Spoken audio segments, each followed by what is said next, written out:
Welcome to Hitting Home. I'm your host, Arif Khan, and thank you. It's a pleasure for me to be able to join you in your home or on your device, wherever you're consuming this content, on TV or online. It's a pleasure to be with you. Over the last few years, we have covered a lot of ground regarding the state of the economy, finances, household debt, the markets in general. As an overarching theme, though, we certainly have talked a lot about the rising concern and trend towards the ability for younger people to access home ownership, whether it's home ownership itself for family use, investment purposes, and we've even dived into the concept of just simply accessing affordable housing, even in terms of tenancy. One of the things that we haven't talked so much about, though, is the legal implications of some of the decisions that we undertake out of best intentions to care for our loved ones or to look out for our youth who are looking to get into home ownership. And that's exactly what we're going to do on this show today. So with that in mind, I'm thrilled to have Kathleen Judd of Judd Law in Hillsdale join me. Kathleen, you focus your practice on estate law, family law, and property law as well. But thank you for joining me here on Hitting Home. Thank you. Let's get into some of that. I trust you're on the same page with my comments starting the show, that during the course of your practice you've witnessed families looking out, how can we jockey for position? How can we assist our youth get into home ownership? And what are some of the techniques or tactics that people are deploying to really just keep a roof over their head? But before we get into this, I think it's important, on other shows we've mentioned this before, I am not a lawyer, I am not an accountant. We're giving you good content for which you can have these discussions with your professionals. This is one of those scenarios. It is important that you take away from this conversation today. Neither I nor Kathleen are giving you actual legal advice. We are going to cover some scenarios, and we might cover some stories and some case studies, etc., that we might be able to bring up in conversation. But I just wanted to put that out there for everyone to understand. Don't take this as legal advice today. So. Thank you. Yeah, there is a lot of vulnerability right now with housing. So there's a lot of children that are adults and they're moving back home because of the inability to afford housing in today's economy. Yeah, absolutely. And we are seeing some trends, certainly, and we've had this conversation on the show recently. People were finding a way in certain generations, certain decades ago, the ability to come out of high school or maybe college and start a job and find themselves, maybe with the help of a family member or on their own, depending on what their scenario is, to get into home ownership as early as their young 20s. Today, those numbers are creeping well into the 30s. I've heard some stats around the average age being around 37 years old. It's different than it was before. Absolutely. There are also people who are, folks who, given a scenario, maybe going off to college, maybe going off to university, ready to start their career. And we as a society are seeing trends around deciding to focus on career and profession a little bit more. Absolutely. Than diving right into having a family. And that can be psychological, that could be emotional, that could be logic driven or statistics driven. But the fact is, people, whereas they used to sort of go away to university and never come home, they're starting to come back home. Exactly.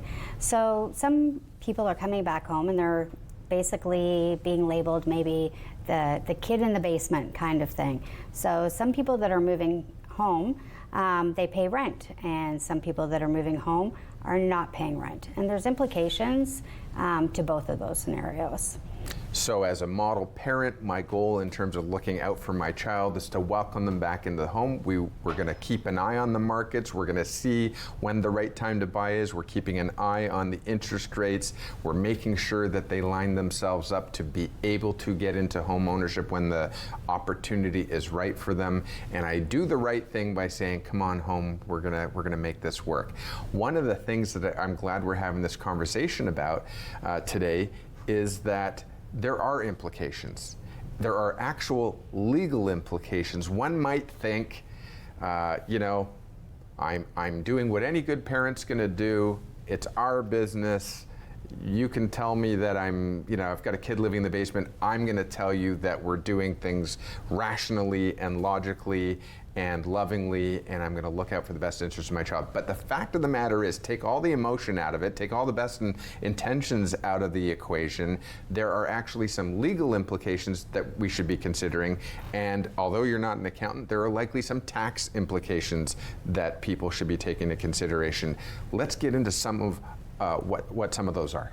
Okay, well, if you have a child move into your home, and so they're the child in the basement, there's kind of a couple of implications. So if they move in and they're paying you rent, so that rent can be written off on their tax return. That would be a tax implication.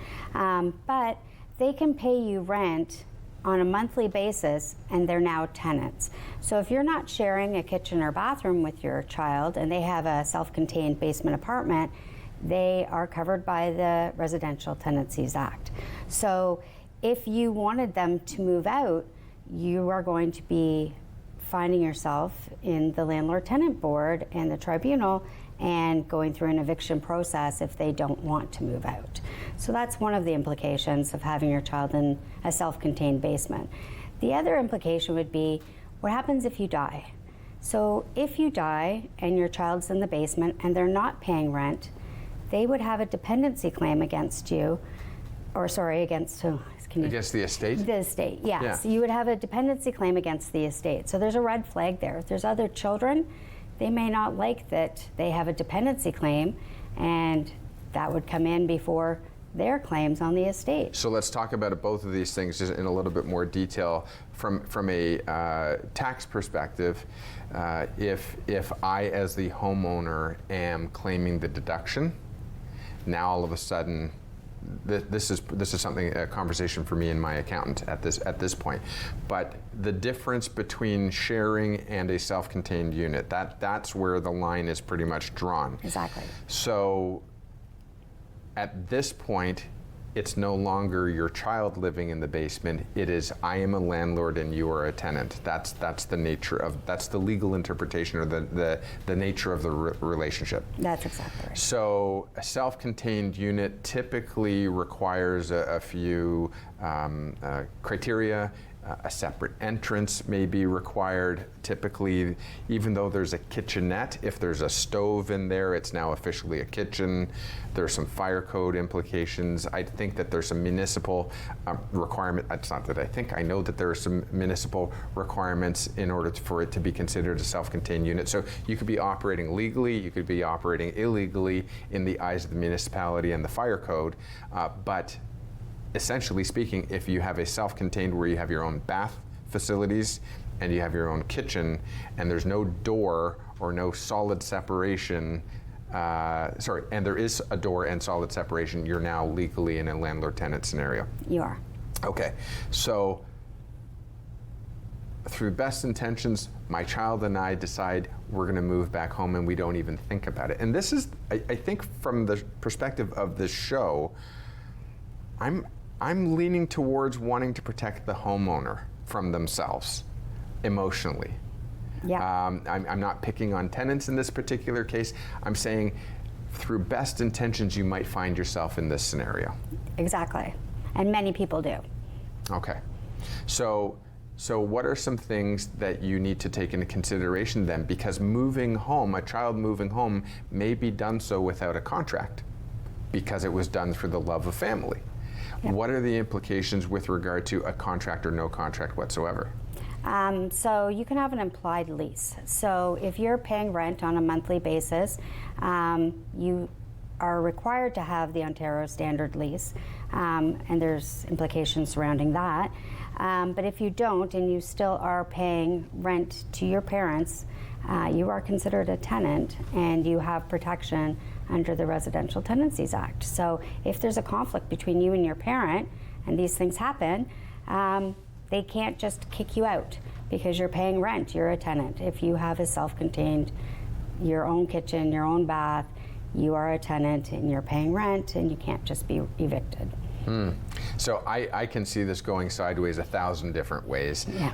Especially as life changes, we might go in with best intentions, and you never know which way the wind is going to blow. Relationships can change, relationships can deteriorate, stress and frustration can take its toll. We've certainly seen over the last number of decades a rising trend towards marital separation and the breakdown of the family unit. So you can't say it's never going to happen. You can hope it's not going to happen to you, and guess what? Next year you're the poster child for that exact scenario. Yeah. So we've covered that. I don't know, is there any guidance or things that the parent or the child should be looking into in terms of establishing the ground rules for cohabitation? Well, if you don't have them paying rent, then they are not covered by the Residential Tenancies Act. They're just a guest in your home, and if you do have a conflict, you can ask them to leave, and they would be required to leave. If you die, you're not under the Residential Tenancies Act, and they can be asked to leave. But now we fall into, or we flip over into the other scenario that you brought up regarding the claim of dependency. Yes, you do have a dependency claim. So if your parents are supporting you and you're not paying them any rent, you are a dependent of the estate, and you have a claim against that estate for a dependency claim. Okay, so there are some interesting things that can lead into. Is there a difference? And just before we go to the break, I want to just see where this conversation goes. After the break, we're going to talk about some other interesting, fascinating scenarios that can happen. But let's say it's literally mother, father, daughter or son, or two parents and child, and they're living in the home, and one passes away. The child or the tenant has the potential, should they choose to act on it, a dependency claim. That's the nuts and bolts of it. Yes, they do have a dependency claim, but if they have a will, then you can use the will and have the other person be the beneficiary. But yes, there would be a dependency claim. Okay, so the surviving spouse cannot suddenly assume that will, or if there's no will suddenly transfer assets to the survivor, because now there is the potential of that extra, what do you want to call it, that extra protection or that extra variable that's going to disrupt an otherwise easy probate period. Yeah. Yeah. Yeah, it's always there. You can put in a dependency claim even if there is a will, and you could challenge the will. That's where you need to look at the benefits of having a will. So you would have no will, and then you have to go under the Succession Law Reform Act, or you can have a will, and the cost of a will being $350 as opposed to $10,000 to start an estate litigation case. Okay, so we've covered some ground, we've covered some base rules. I don't know how much of this isn't necessarily a comedy show, this isn't necessarily a drama, but there are some implications in here that we shouldn't just sort of blow past and sort of gloss over. When we come back from the break, I want to talk to you about some scenarios that have come to my attention that I certainly wasn't prepared for, and that we'll certainly be talking about surprises between spouses that can occur, whether that's due to a second marriage or whether that's due to jockeying for a position, and I'm going to refer to it really as the game of playing chess. When it comes to this relationship, this dynamic of the relationship. There is so much to cover here, and I really want you to stay with us when we come back from this break, because when we come back, we're going to talk about some things I'm willing to bet you've never even imagined were possible, and to me, they're absolutely shocking. So stay with us. We'll be right back after this break with more from Kathleen Judd. Thanks for being here with me. Thank you.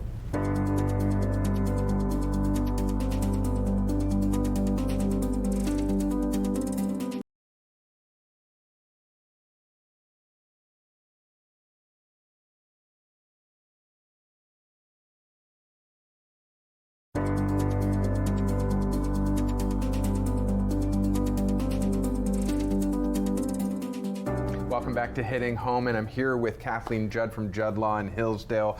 We're talking about an area of expertise in family law, estate law, property law, as it pertains to the things that we've been talking about on the show for a number of years, including how to get into home ownership. How do parents, who have the best intentions want to assist and set their child up for home ownership or just do their part?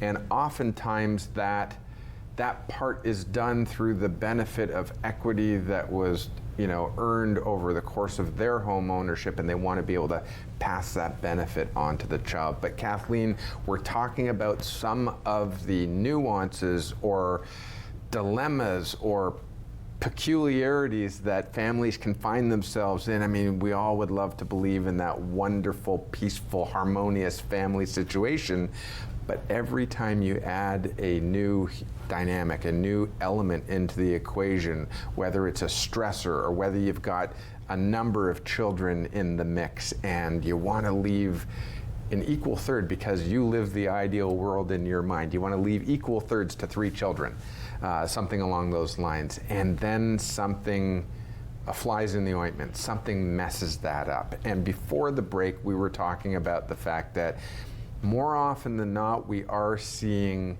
our kids come back home for a period of time. And what is the implication of them becoming a tenant, especially if they've got a separated unit, versus if they don't? On the flip side of that, it's not problem solved. On the flip side of that, do they instantly, or does the scenario create them as a dependent? And what happens if one of the parents passes away? What happens to the estate? So just as we were on break, we were talking about it, and you kind of clarified for me, and I thought this was really fascinating. It's not just if you've got one child that might mess things up, but what happens if you have more than one child and now there's a disagreement? What happens to the argument around the disbursement of the estate? So if you have an estate where, if you looked at it in a scenario where you have the parent is still living, one parent, and they want to leave their estate to their 3 children, and you have one of those children that is still living at home with you and they're not paying rent, so we have already established they would have a dependency claim, but you're wanting to leave all 3 of your children an equal share. Well, that one child that is a dependent can claim a dependency claim, and that means that they would get a larger share of the estate. And so it wouldn't be a third, a third, a third. It would be them having a dependency claim, and then the remainder would be divided. So if that child that's living at home with you and not paying rent, and you're thinking that you're leaving all 3 of your children an equal share, that can not be the case. So I think it's important. First of all, let's get back to our disclaimer. I'm not asking you for legal advice, and you're not giving me or any members of our audience any legal advice, but we're talking about some scenarios, some what-if scenarios that are possible. And the fact of the matter is that should there be less than ideal harmony in the equation of all of the survivors and the remaining parties who are potential beneficiaries of the estate, one of the scenarios is that the dependent may get an earlier claim or a prioritized claim, and then the balance of that may be divided up either as per the will or as challenged and won. Mm-hmm. So a couple of things to take into consideration. What does a dependency claim actually mean? For example, and I'll just throw this out there, let's stay along the idea that there are 3 children. I'm just, for the sake of my argument, going to remove the surviving parent from the equation just for the second. The 3 could get together and say, hey, this is great, we'll divide it a third, a third, a third, and we all love each other and we all want what's best for each other, and we're going to move along. That could happen. It does. But the fact is that the law states that that's possible not to happen, and it is the right of a dependent to make a claim. That's exactly right. If you are immediately supporting that child prior to your death, then that child is a dependent of the estate, and they can make a claim against the estate as a dependency claim. What could that look like? Is there a scenario that you gave? What does it mean I'm independent? My parents are no longer around. Let's say it was there are no more parents. They're now both deceased. So what would that look like? You were supporting that child just prior to your death, and that child was not paying rent, so you were economically helping that child. If you were paying for their food and their shelter just before you passed away, so they were sitting at the dinner table, they were eating food that you provided for them, you were providing them shelter for free, then they are a dependent, so they can make a dependency claim against the estate. So what's reasonable to expect in that scenario? Is that a claim that could be, what do you want to call it, in perpetuity, that goes on forever? A 27-year-old, I'm inventing numbers as we go here, a 27-year-old makes a dependency claim against the estate, and they're saying, Judge, for 50 years you got to be able to take care of me. Is that reasonable? Well, there's different case laws, and so typically you could have the estate could have to pay you over time. They could pay you as a lump sum. There's different cases. It would all depend on what the facts are of that case. Okay. So is it reasonable to say there's a needs assessment? For example, Yes. if somebody has a physical impairment or something along the lines, that could obviously sway or bias the outcome or ruling, a decision. Okay. Anyway, I think what's important to establish, though, for the purpose of this show, is it's not as simple as we think. Exactly. And it can get complex. Now, there's another scenario that I think we should really talk about, and to me that this isn't entirely a foreign concept. It has happened. It's not something that we love to think about. We hope that it'll never happen to us. However, there's the idea that the facts can get manipulated and relationships can get manipulated, and you've seen this in your practice. Maybe share with us some scenarios that are more common than we'd like to believe. Well, there's scenarios where a child is living with an elderly parent, and they can influence that parent, and they can unduly influence that parent, and they can manipulate that parent into changing their will and leaving everything to them and cutting out other siblings, other people in their family, including that person's spouse. There's a lot of case law that supports that sometimes elder abuse happens and you're able to manipulate somebody into giving you all of their life's earnings and wealth. Mm-hmm. So certainly we've heard scenarios of aggressive behavior. We've heard scenarios of passive aggressive behavior. So some of these things aren't necessarily overt and sort of in your face that they're happening. Some of this can be slow and calculating and narcissistic maybe in nature, etc. But the frequency of this happening? Well, I couldn't say the frequency of it happening, but there's a lot of case law on things that have happened over time, manipulations that have happened, undue influence, and all of this is elder abuse. So some people think that abuse only comes in bruises and black eyes, but elder abuse could involve you manipulating your parent into allowing you to take some of their money out of their account, or you can manipulate a parent into letting you rent one of their properties for free, or you can manipulate your parent by yelling and screaming at them. That's still abuse. You can also take over their cell phone and not let them have communication with other people. All of these things are abuse. Some of this is subtle. Some of this can be very subtle. My brother or my sibling has a great career, he's living the dream life, he has a family of his own, he's got a business or a profession that's paying him well. I'm in a rough spot, he doesn't need your help, I do. And it can be very, conversational in nature. Will the court see that as abuse as opposed to a private conversation between family members? Will they see that test? Well, there is a test for, doing a will that is under undue influence. And there is a test about suspicious circumstances surrounding the execution and the instructions of a will. So there are things that the courts will take into consideration with respect to manipulation that goes on with that child and speaking to that parent, and also about what capabilities that parent has in being able to block that child and their manipulations.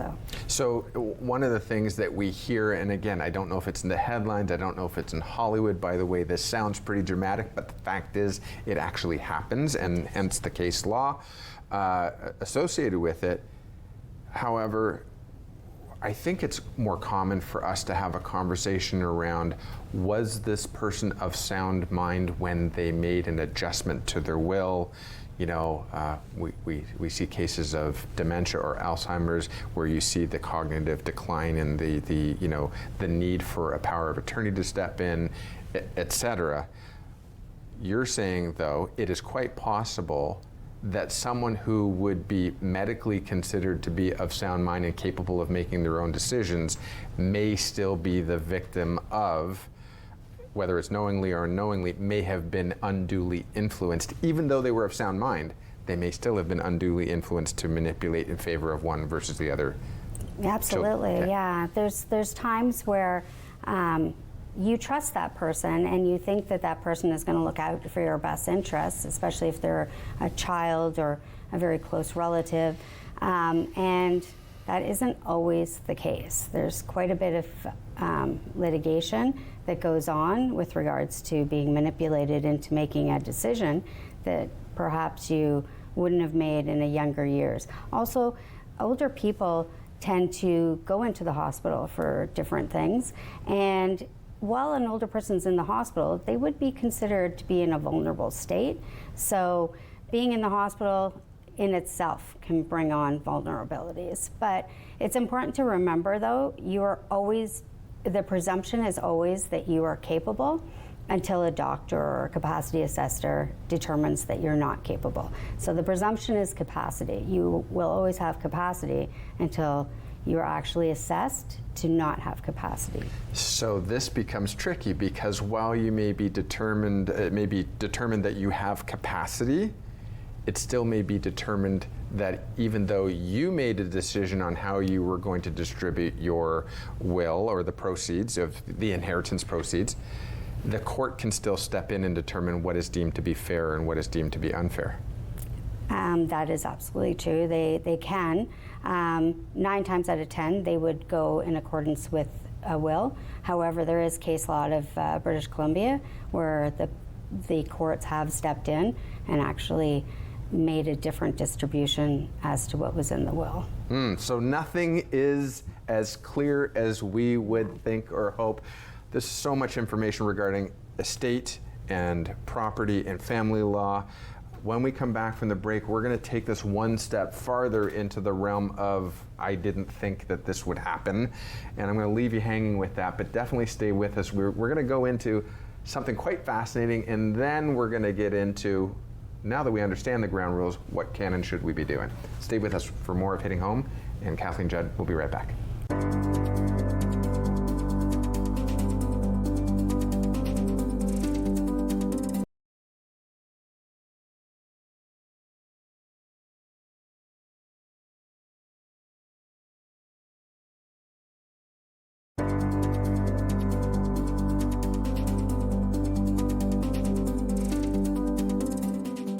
Welcome back to Hitting Home, and Kathleen and I are having a conversation around what happens when things don't go according to your plan and how other people, even close family members, can really upset the dynamic. And by upset, it's not necessarily intentional. It can be just simple matter of fact and matter of law. Humans being humans can take the perfect plan and throw it into a bit of disarray. Yeah. And once again, I am going to say this because I think it's worth saying on this episode maybe more than ever before, but we're going to throw out the disclaimer out here. This is information for your consideration. This is not to be taken as specific legal advice. We're talking about scenarios, we're talking about what ifs, we're talking about precedents and case law where this can happen. And it's important that we're having this conversation because you and I, we want what's best for our family. We want what's, inherently we're good people. We want to take care of our kids. Facts are, unless we actually know the law, we might be setting ourselves up for a surprise. And through the course of these last two segments, we've been talking about some of those surprises, Kathleen, around what happens if you have a child move in with you into the basement or into the room in the home. Room of the home is going to be the fact that you're not necessarily in a separate unit, so you're not necessarily in a landlord-tenant relationship, but you might be in a dependency relationship where should I pass or should the parent pass, the child has a claim of dependency. Then we kind of got into what happens when, for better, for worse, intentions or not, some manipulation starts happening for perhaps if there is a surviving spouse or other surviving siblings, and one person wants to claim a little bit more of that dependency from the estate. Right. And that can really, well, now you can imagine how something so simple that could get wrapped up in 30 days could take maybe a year or longer to get figured out. Absolutely. Now what happens when we live in a world where greater than 50% of the time, marriages do tend to end in divorce, yeah, or separation, or perhaps there's a remarriage due to the fact that somebody's a widow or widower and they've met a new person. And maybe they start a new family, and maybe they bring children from a different relationship into the equation, into the mix. That gets a whole lot more complex, doesn't it? It does. Now, of course, you want to love each other, and you want to love your children, and you want to love unconditionally. And love is fantastic, but it's not necessarily the most convenient thing in the world, is it? Talk to me about what some of those scenarios that you've seen, transpiring. Yeah. So I have seen an uprise in people that have children from another marriage, and they want those children to inherit from their estate. So what happens if the only asset in your estate is your house, and you've bought this house with your new spouse, and you've bought it under a joint tenancy? So should one of you pass away, the other one would have a survivorship claim, and it would just automatically transfer to that spouse. But what if you want your children to get some of that house? So in that situation, you can't really put into your will that you want them to have a portion of that house, because the house is going to be going to your spouse on survivorship on your death. What you could do, and I've seen happen, is that you could go to a lawyer, not tell your spouse, and you can sever the tenancy and change it from joint tenants to tenants in common. So in that scenario, you would own 50% of the house, and your spouse would own 50% of the house. But on your death, you could pass on your 50% to your children and not necessarily his children. And you don't have to tell your spouse that you're doing it. And some spouses discover this on death. So we were having this conversation before recording this show, and my head literally exploded when you said that. And it's not the fact that you can change the tenancy from joint tenancy to tenants in common. That's completely normal. That happens. I'm aware of it. I think that there's many reasons where that is a logical decision to make, and it's a prudent decision, absolutely.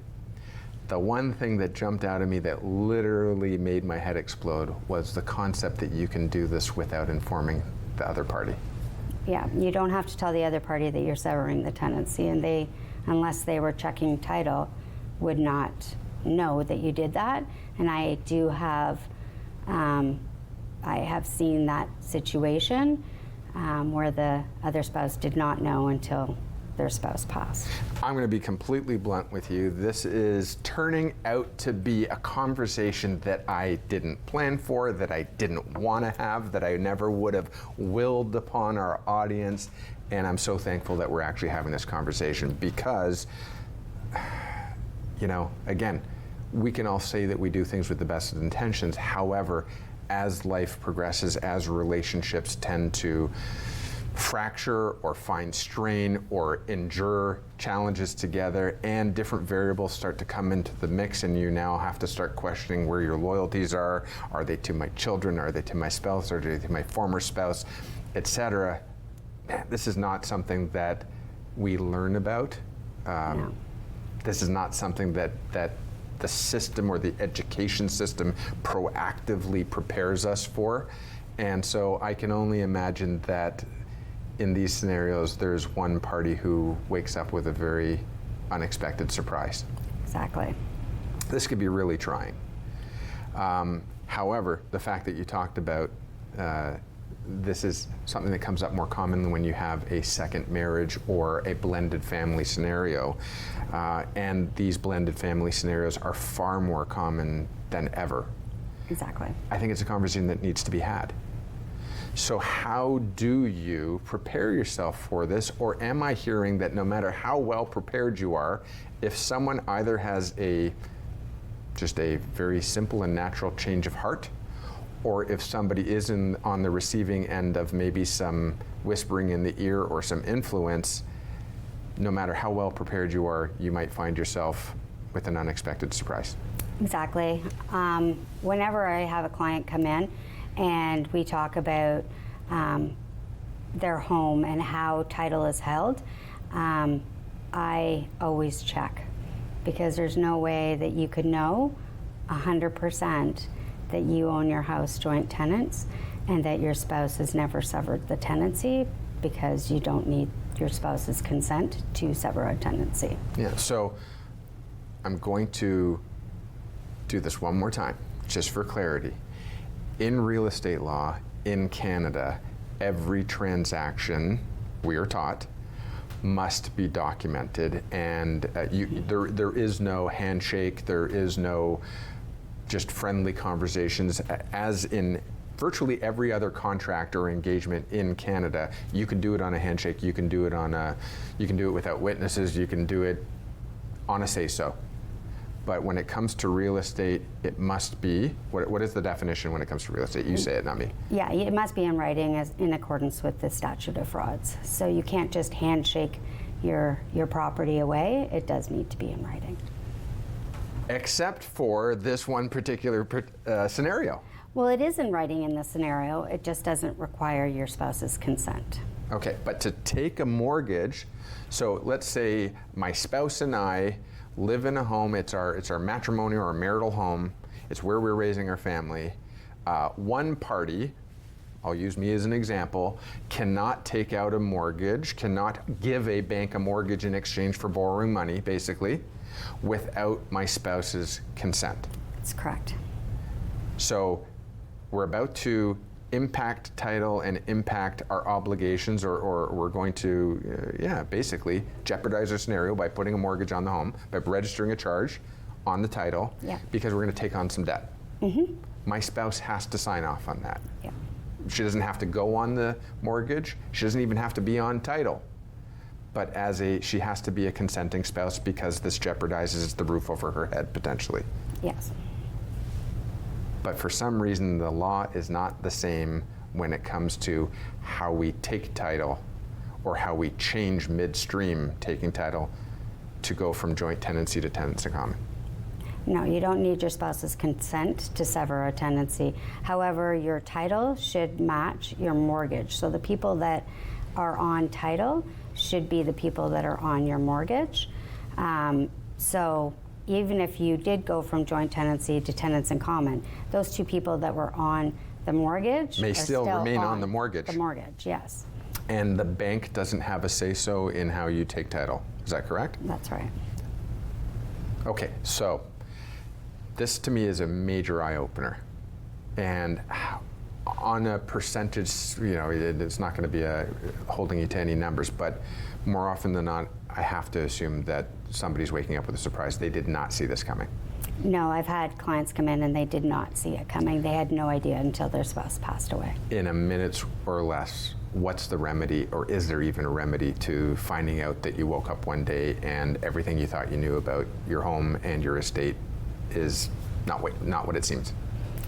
I mean, the only real remedy would be that you would check your title. So you can check your title at any time. So if you're having a difficulty with your spouse and you think that there's any inkling that they would do this, then I would say go and check your title and see how your title is being held.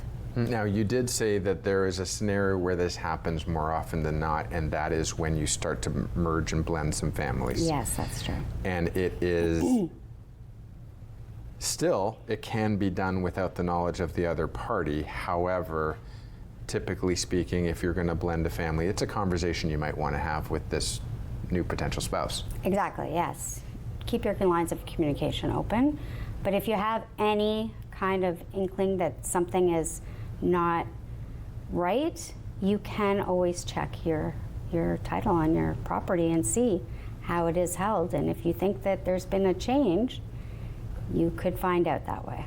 So we started this conversation around wanting to assist our kids and helping them out with entering into home ownership and acknowledging the fact that the world gets more complex and the whole concept of home ownership has continued to seem like it's slipping farther and farther out of reach. And so you want to do what's right, and you want to take care of your family. When we come back from the break, let's get back to looking out for our children and taking care of them, and how we might assist them and not make them wait until we pass, not make them wait until they go through the entire wills and estates and beneficiary process. Let's talk about what we can do while we're still alive. So when we come back from this break, we'll talk about that, how you can help your kids get into home ownership, and maybe some things to look out for. More from Kathleen Judd when we come back from this break.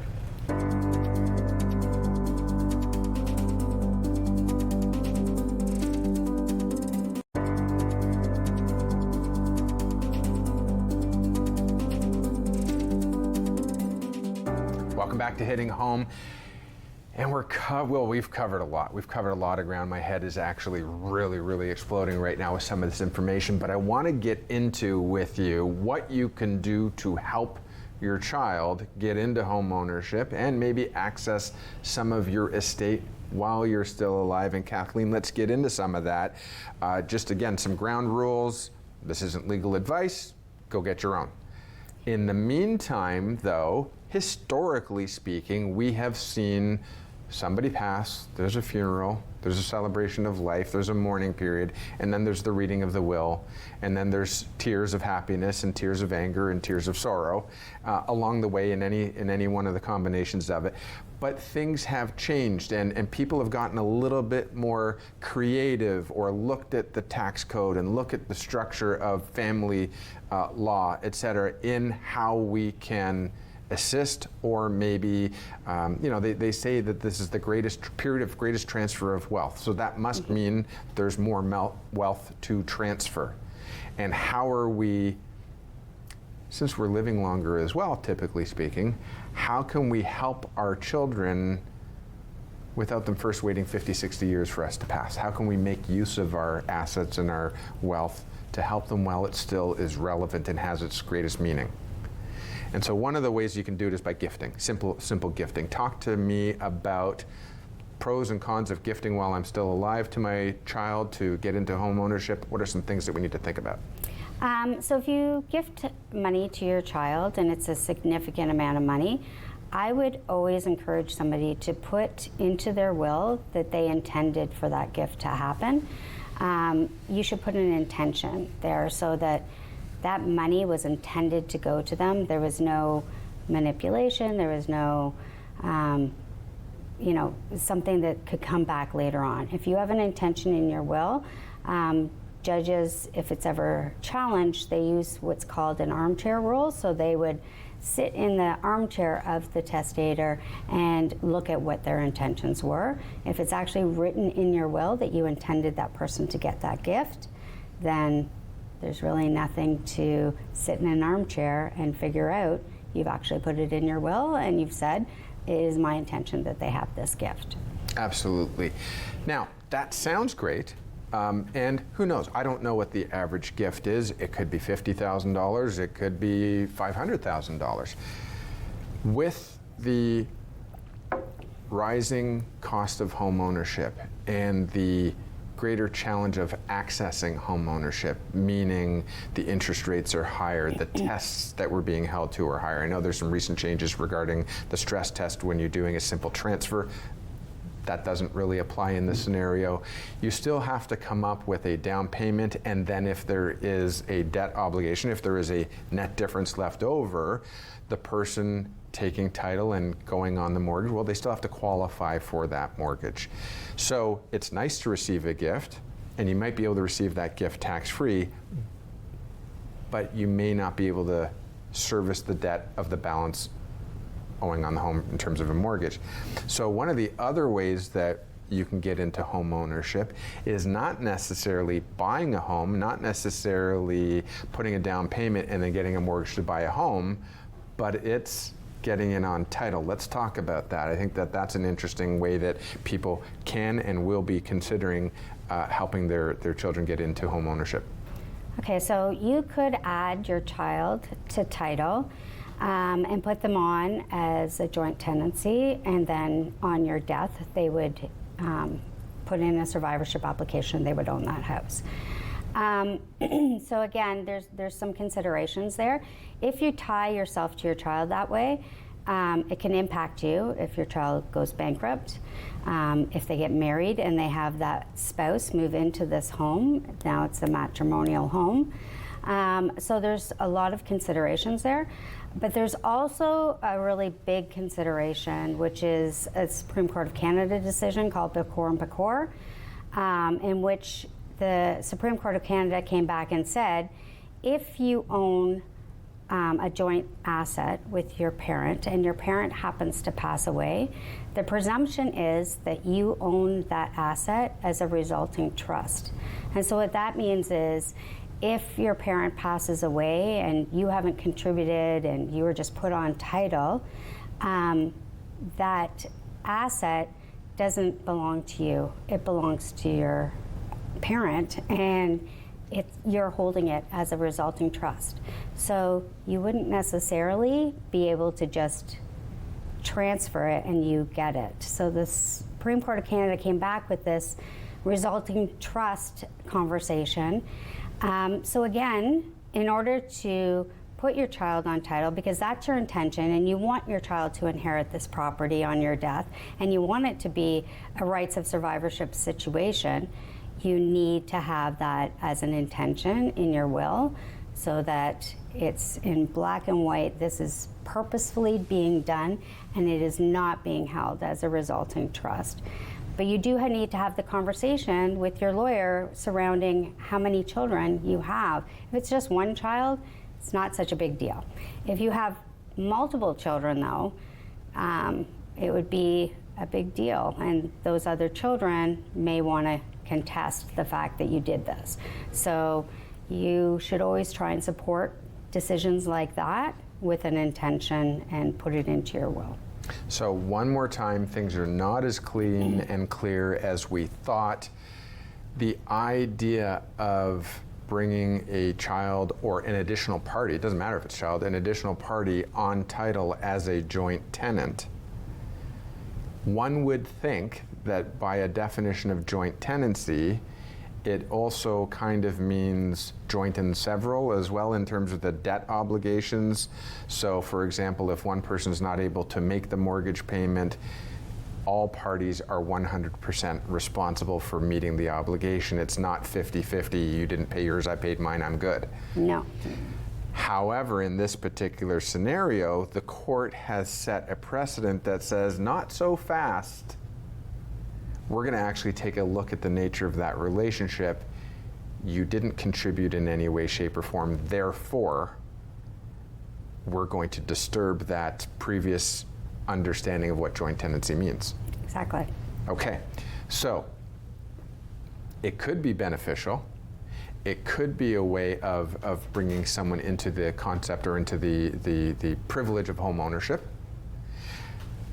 Add in that other dynamic of maybe getting married and having that new spouse enter in. What are some of the implications of now living in a home as joint tenants with now a relative stranger, but the spouse of my child coming in? Do they have equal say? Do now 3 parties have 3 equal says? Can somebody push the other one out? What are the protections that the parent has while they're still alive? Are there any protections that they have or that they need to make sure that they, sort of bolster?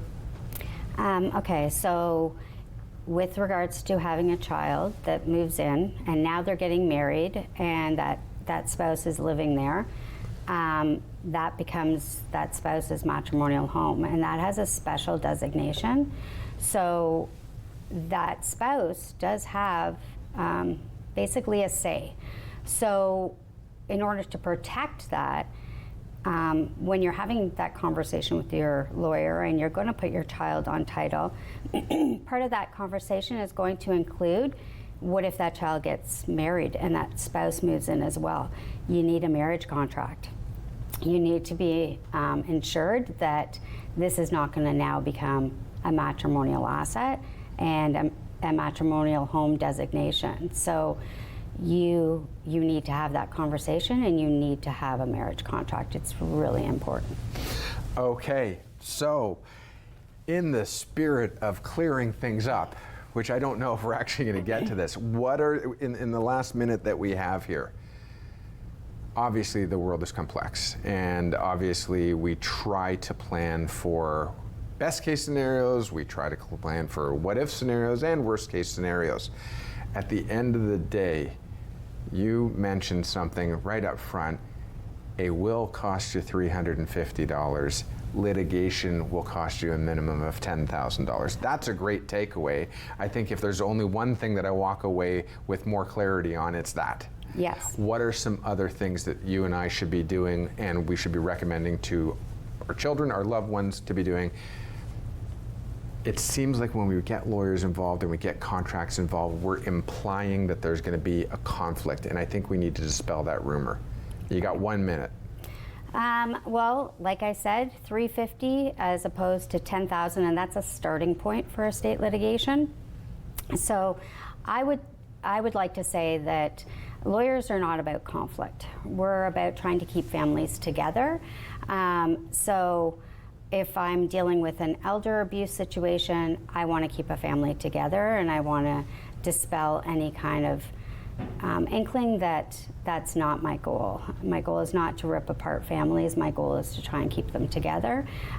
Even in a family law context, I will always start a conversation with a party trying to get divorced with, is there any way that we can work this out and we can get back together, or come together on a consent order and not involve the courts, because you don't want to go down the road of a court situation. It does cause animosity and it does cause hurt feelings, and especially with children, you are starting at a point where you need to realize you're going to be in that person's life for a minimum of 18 years. They have children, now you're going to be in their life for even longer. So the whole goal should always be to try and keep families together and not to break them up.